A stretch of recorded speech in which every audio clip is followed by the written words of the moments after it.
Hi, Queens. Sam here. I hope that you're doing amazing. I recently watched a Rabbit City video, which he titled, I Have Made Money Mistakes My Confession.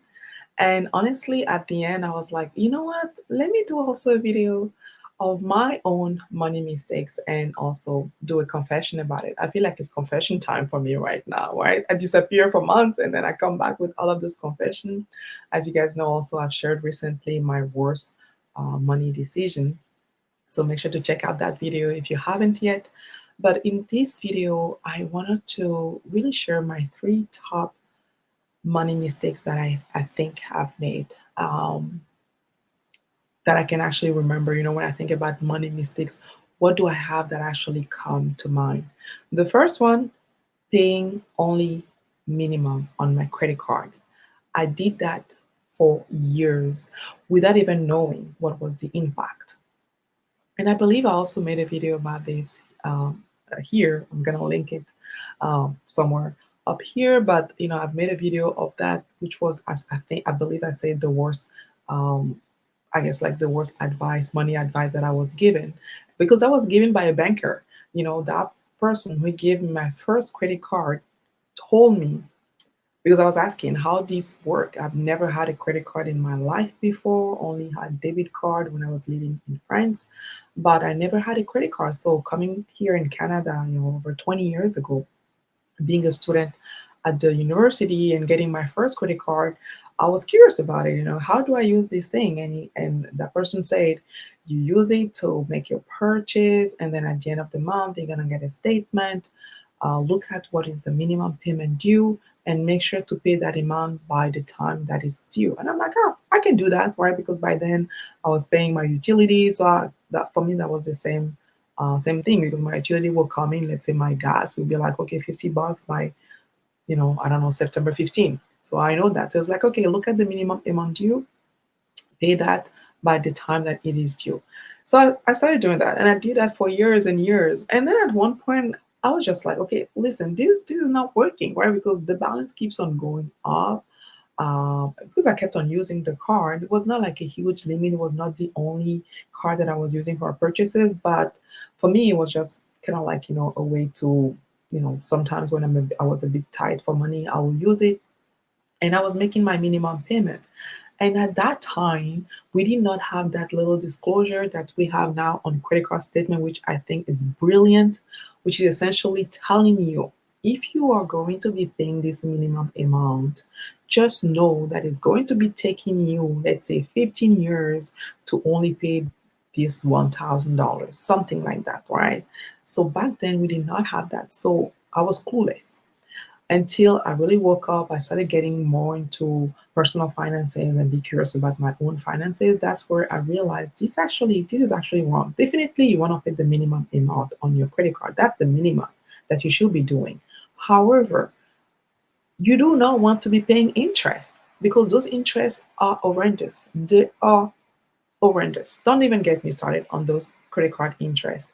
And I've heard up to 25, 20%. Are you kidding me? Are you kidding me? Right? So many people are paying so much interest on the credit card, they don't even realize it. They just don't realize it. So when I started crunching the numbers, I'm like, wait a second, this thing is gonna take me to the into a hole. I do not want that. That's when I started, like, listening to so many money money related content, reading about it, and all of that.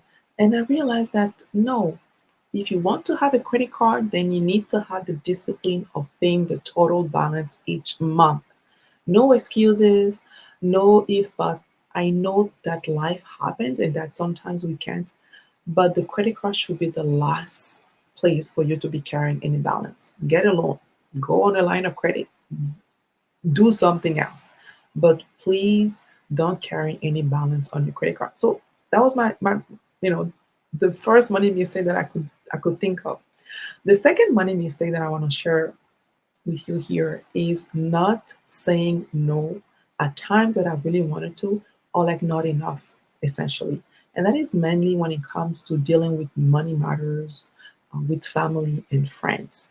So I'm the oldest of my family. I came to Canada the first, and then I had, all of my younger siblings coming after me over a span of 10, 15 years, including also my younger cousins who were raised with us, that I consider them as my brothers and sisters. But being the oldest of the family, it carries a huge burden coming from my culture. I'm a West African person, and it was not asked, it was not negotiated, it was just imposed upon me to be, and also my sister, the one who comes right after me, because we're like, I came and then she came a year after, and then we were responsible for, the remaining of the the remaining of the tribe, to welcome them, and and secure a place for them. Most of them were living with me, and and pay for the tuitions and pay for the transportation and all of that. But that was not negotiated. It was not asked. It was not. It was really imposed on us. But then looking back, I realized that I could have pushed back. I could have said, no, this is not for me to do. I understand that I'm the oldest. However, those are my siblings. They are not my kids. I still need to be financially secure and solid for my kids. Luckily, during all that time, I never stopped investing. I never stopped investing. It didn't matter how much we needed to pay and all of those things, and but I never stopped investing. And today, that's really what has helped me to be cost fi. And cost fi, for those who don't know, is essentially that my retirement money is secured.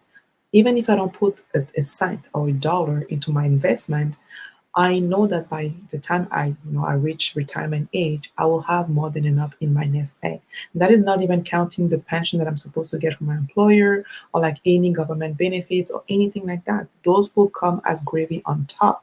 That's why I'm so passionate about investment, and I'm really, when I talk to my customers, they can feel the passion also about it, and I'm sure you guys can feel it too, because that is really what has saved me, right? Because I still needed to essentially face all of those responsibilities that were imposed on me because I'm the oldest.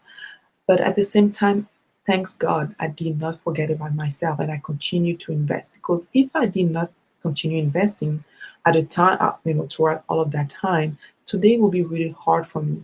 Being a young mother, with three young kids, and you're paying like crazy amount in daycare, I do not have the room to invest in my budget right now. I do not like, and I understand for parents who need to pause investment, who need to pause debt repayment, because you have so much that you have to pay for the kids, and the kids are not even expensive. It's the society that we live in that are making it expensive. The kids, they don't even know what's going on, whether they're at home, at daycare, or they just want to be loved and cared for. But we have made it like a burden for people to have kids in this society. And I'm talking about Canada. I'm pretty sure it's the same also in the US, because I listen to some shows out of the US and I hear some amount, and I'm like, how do people do to live with this? So the daycare stuff, we'll kind of like, push it aside. But just to say, my second mistake was definitely not pushing back and saying no more often to family and friends. That's my second money mistake. Then the third one is buying a house that I do not believe align with my personality. So I don't want to make this video too long, but essentially, if you're out there and if you're hunting for a place, a house to buy, please do your homework. Be aware of the housing cost. I'm not talking only about your mortgage payment. That is like the minimum. If you're renting, your rent is the maximum that you're paying. Like you're not gonna be paying a cent above it, except if you're paying for utility. But let's say all utilities are included in your rent, that is the maximum that you're paying. If you're going to be buying a house and owning a house, your mortgage payment is the minimum that you're going to be paying. Then you can expect property taxes. You can expect insurance. You can expect maintenance. You can expect so many other things that are coming with your housing costs.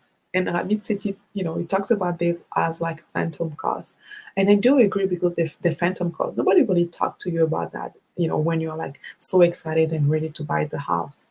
But the reality is, if you're going to be in the market to buy a house, you know, don't just looking at your closing cost and essentially how much the mortgage is gonna cost you.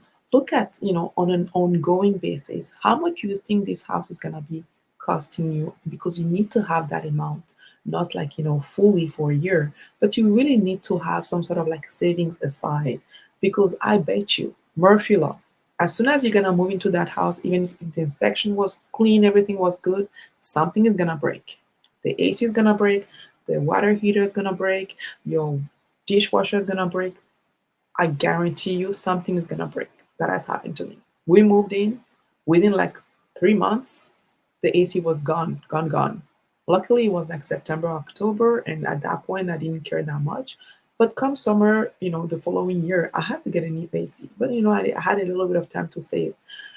I can tell you, even if your inspection is squeaky clean, make sure to have savings before you get into buying a house. I did not do any of that. I did not. That's what it is.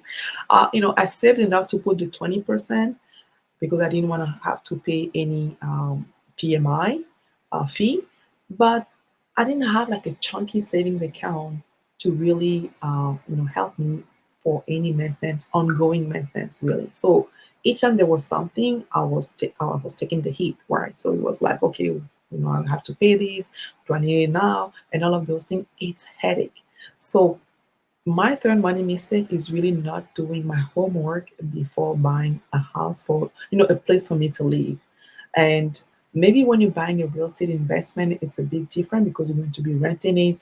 And, as long as you make sure that essentially the rent that you'll be getting from it is going to help you make up for the expenses, then you find when it's a place for you to live, definitely, you really want to be on top of it. Same thing for the real estate investment. But I think the real estate investment, you have some money coming in. When it's your place to live, it's just your income that you're going to be allocating to all of those different expenses. It can get pricey. It can get pricey. So there you have it. Those are my three money mistakes that I wanted to share with you. Do let me know in the comments below, what are your money mistakes that, of course, you're comfortable sharing, what you have learned from it, and how you're making sure that you don't find yourself in this position again. Make sure to give me a like on this video, of course. Make sure to subscribe, and also do share with anyone that you feel like could benefit from this particular video. If you haven't yet, as I've mentioned in some of my previous videos, I put a link below in the show notes for the Wealthy Black Women Summit happening on November 16. Do make sure to leave us with your email so we can keep you updated as we are finalizing the list of speakers, and also when we come out with the early bird price tickets, so you guys can actually get them at a discounted price because there will be a limited number of them out there. Right? So thank you again for watching, and until next time, keep on building wealth.